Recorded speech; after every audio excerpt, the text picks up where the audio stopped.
La vie est une aventure. Et Olivia qui n'est pas venue toute seule. Bonjour Olivia, Non. avec deux géants de la littérature française. Oui, Hein. aujourd'hui, vraiment deux géants, Kessel, Joseph Kessel et Romain Gary. On parle beaucoup de Gary en ce moment avec son entrée dans la Pléiade. J'aimerais qu'on parle autant de Joseph Kessel, qui est une des passions de ma vie, et Olivier Weber, dans ce dictionnaire amoureux, en parle extrêmement bien. C'est un vrai dictionnaire amoureux.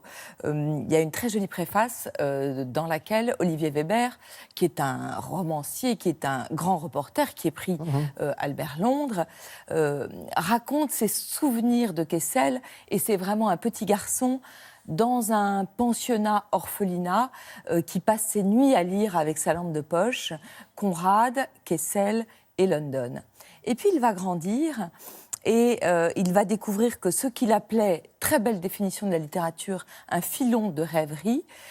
Ces trois auteurs ont été en tous les cas boudés par la critique, car peut-être trop populaires, et puis parce que souvent cantonnés à une étiquette, les écrivains de l'aventure. Oui. Ce qui, évidemment, est une toute petite étiquette pour des très, très grands écrivains. Et ce qui est intéressant dans ce livre, c'est que Weber fait le portrait d'un homme vraiment très humain, un homme avec ses failles, un homme qui, dit-il, a l'âme chavirée mais le cœur pur, qui toute sa vie a été en quête d'un perpétuel bonheur, alors qu'il se pensait condamné au malheur. Pourquoi Kessel, il a cherché à expier dans l'écriture une immense culpabilité qui est motivée par deux événements. D'abord la Première Guerre, la Grande Guerre. Il est né en 1898, mais il est engagé volontaire dans l'aviation dans la Première Guerre. Il est quand même très très jeune. Il va en sortir transformé à jamais. Il fait partie de ce qu'on a appelé la génération perdue, qui va chercher dans l'après-guerre à se noyer dans l'alcool, dans l'insouciance, dans les liaisons amoureuses, dans la folie. Comme beaucoup d'ailleurs, hein, Comme entre beaucoup, les deux guerres, bien hein. sûr. Cette espèce de culpabilité du survivant, alors il est haut en couleur. Vous savez, dans les bars de Montparnasse, on l'appelle le capitaine Fracasse, parce que, évidemment, ce Russe, il mange du verre avec ses dents, et puis il a sûrement le coup de poing facile. Ouais. Et puis la deuxième culpabilité de Kessel, c'est qu'il rentre de la guerre, et son petit frère Lazare, qu'on appelait Lola, qui était déjà pensionnaire de la Comédie Française, premier prix de conservatoire, se suicide en 1920, ce dont Kessel ne se remettra jamais. Ce qu'il raconte dans son plus beau livre qui s'appelle Le Tour du Malheur, 4 tomes en folio. Moi, c'est un des livres préférés de ma vie. C'est mon grand-père qui me l'avait fait lire. C'est un livre très autobiographique, absolument sublime, de Kessel. Il y a des morceaux de bravoure dans ce livre.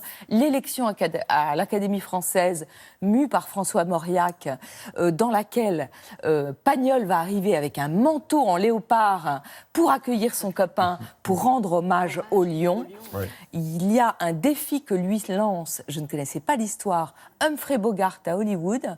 Humphrey Bogart qui lui dit « Il paraît que tu bois beaucoup, je te lance un défi, on va voir celui qui boit le plus. » C'est mieux. Bah, oui. C'est Kessel qui va gagner. Et il y a Savez une pas dire la image fin. de Bogart qu'on va retrouver ivre-mort à l'arrière de sa Rolls en train de nager la brasse parce qu'il est persuadé qu'il est dans le Pacifique.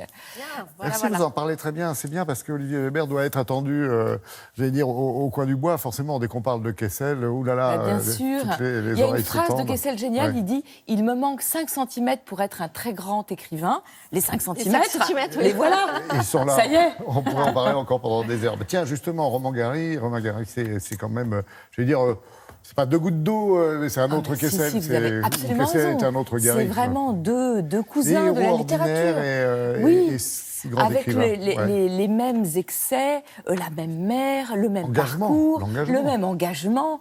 Il se rencontre d'ailleurs en 1943 avec De Gaulle à Londres. Et j'adore évidemment la Pléiade. La Pléiade, ça coûte assez cher. très très bon cadeau de fête des mères et de fête des pères. Et si vous n'avez pas encore l'argent, moi je vous propose de lire le 1, qui est consacré à Romain Gary, un hors-série, avec une très très bonne interview de la spécialiste de Romain Gary, qui a fait tout l'appareil critique.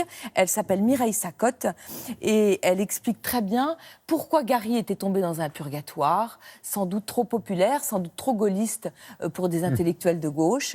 Il y a un très beau texte de Désérable qui explique comment Gary était devenu Ajar, et c'est là où j'adore la vie, un très grand texte d'Olivier Weber sur Gary qui explique pourquoi il était un Européen convaincu avant tout le monde. Ah oui, l'aventure et la passion, ça rassemble, et forcément, et ça réunit.